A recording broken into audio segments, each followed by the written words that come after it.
How are you, कैसे हैं आप लोग। आज हम करने जा रहे हैं what is break even point.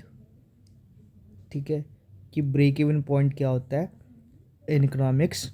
और काफ़ी बच्चे कंफ्यूज भी होते हैं ब्रेक इवन पॉइंट से और पॉइंट ऑफ इन्फ्लेक्शन से। ठीक है, वो भी हम क्लियर करेंगे इसमें। ठीक है, शुरू करने से पहले I will request you people to like share and subscribe my channel. Let's begin with the topic. ठीक है, what is break even point. So it is the point where firms earn zero. ठीक है, जहाँ पे firm जो है वो earn करती हैं क्या, ज़ीरो इकोनॉमिक प्रॉफिट और जस्ट नॉर्मल प्रॉफिट। जहाँ पे उनका जो नॉर्मल प्रॉफिट होता है सिर्फ, ठीक है, कोई एबनॉर्मल प्रॉफिट नहीं होता, कोई एबनॉर्मल लॉसेस नहीं होते, सिर्फ ज़ीरो प्रॉफिट होता है। ठीक है, ना लॉसेस होते हैं ना गेन होता है। ठीक है, इसको हम बोलते हैं नॉर्मल प्रॉफिट। ठीक है, ठीक है। यहाँ पे क्या होता है, अर्न ज़ीरो इकोनॉमिक प्रॉफिट। ठीक है, it is a point where जहाँ पे total revenue of a firm is just enough to cover its total cost. जहाँ पे उसका टोटल रेवेन्यू इतना ही होता है कि वो अपनी टोटल कॉस्ट को कवर कर सके। So that is at break even point पे टोटल रेवेन्यू और टोटल कॉस्ट इक्वल हो जाती हैं। ठीक है, और टोटल रेवेन्यू और टोटल कॉस्ट अगर मैं इसको क्वांटिटी से डिवाइड करूं दोनों को, तो क्या निकलता है, T R by Q is A R और T C by Q is A C. तो ए आर और ए सी भी इक्वल हो गए। ठीक है, हमने कैसे निकाला, इस टी आर टी सी से ए सी कैसे निकाला है, just dividing it by the quantity. ठीक है, और इसका डायग्राम देख लीजिए अब। ठीक है, दिस इज़ द डायग्राम। ठीक है, वाई एक्सिस पे हमने कॉस्ट एंड रेवेन्यू लिया है, एक्स एक्सिस पे हमने आउटपुट लिया है। ठीक है, ये जो स्ट्रेट लाइन आपको दिख रही है, this is nothing but the T R curve. ठीक है, और ये जो आपको दिख रहा है कर्व ऐसे, this is the T C curve. ठीक है, अब इसके ये जो एरिया है ना इसके अंदर वाला, this is the abnormal losses. ये देखिए लिखा हुआ है मैंने, ये क्या है, एबनॉर्मल लॉसेस है इधर। क्यों एबनॉर्मल लॉसेस है, क्योंकि यहाँ पे जो टोटल रेवेन्यू है वो कम है टोटल कॉस्ट से। ठीक है, सॉरी, हाँ, टोटल रेवेन्यू कम है टोटल कॉस्ट से। इसका मतलब जो हमारा खर्चा है वो ज़्यादा है। ठीक है, या फिर आप इसको भी ऐसे भी लिख सकते हैं कि total cost is greater than total revenue. ठीक है, आप इसको ऐसे भी लिख सकते हैं। ठीक है, और ये पॉइंट है पॉइंट ई, जिसको हम बोलेंगे ब्रेक इवन पॉइंट। ठीक है, यहाँ पे जो है टोटल रेवेन्यू और टोटल कॉस्ट जो है वो बराबर है, ये जैसे कि मैंने यहाँ पे लिखा हुआ है। ठीक है, और इस पॉइंट पे, ठीक है, क्या पॉइंट, ये जो पॉइंट है, ये यहाँ पे क्या है, यहाँ पे है एबनॉर्मल प्रॉफिट। मतलब टोटल रेवेन्यू जो है यहाँ पे ज़्यादा है और टोटल कॉस्ट जो है यहाँ पे कम है। ठीक है, ये देखिए कर्व, टोटल कॉस्ट की कर्व नीचे है, टोटल रेवेन्यू की कर्व ऊपर है। ठीक है, तो यहाँ पे एबनॉर्मल प्रॉफिट होता है, ये कि जैसे कि मैंने लिखा हुआ है यहाँ पे। ठीक है, दिस वाज द डायग्राम, और इसके बीच का जो पॉइंट है वो है total revenue is equal to total cost curve. ठीक है, कुछ इसके पॉइंट देख लेते हैं हम जो लिखे हुए हैं। इसमें लिखा हुआ है कि T R and T C curves intersects,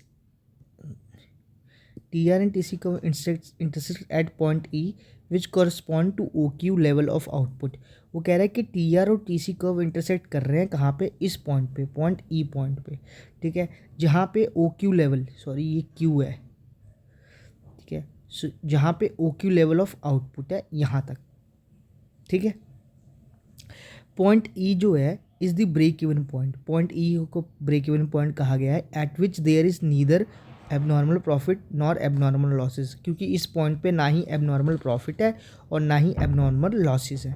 ठीक है, बिफोर पॉइंट ई से पहले, यानी इस पॉइंट से पहले, ई इस ई वाले पॉइंट से पहले, ठीक है, देयर आर एबनॉर्मल लॉसेस। यहाँ पे एबनॉर्मल लॉसेस हैं क्योंकि total cost is greater than total revenue. क्योंकि जो टोटल कॉस्ट है हमारी यहाँ पे, total cost is greater than total revenue. ठीक है, before point E.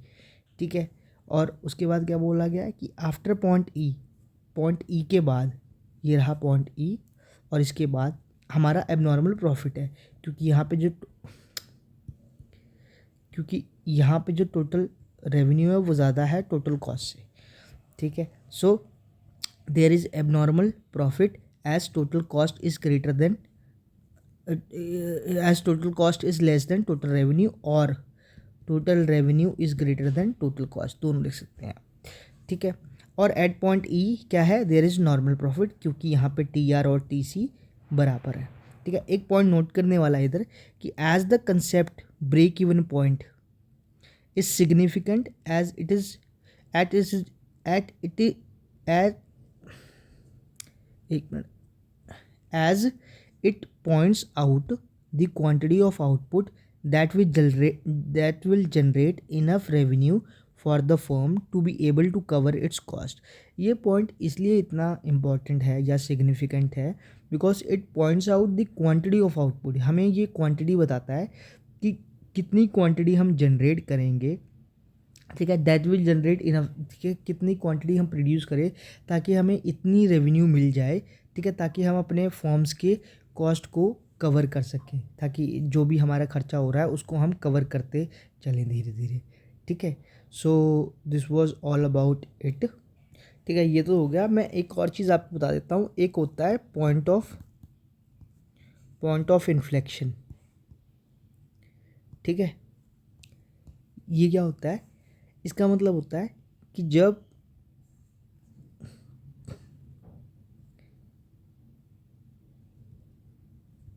This is total cost curve कर लीजिए, या फिर एक मिनट, ठीक है।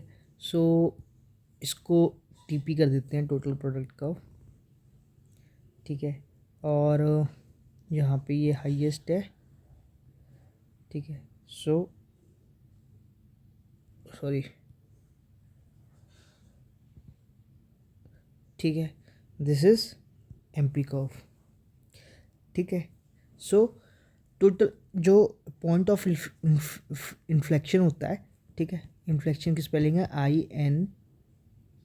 INFLEXION, ठीक है। इन्फ्लेक्शन ये है पॉइंट ऑफ इन्फ्लेक्शन, ठीक है।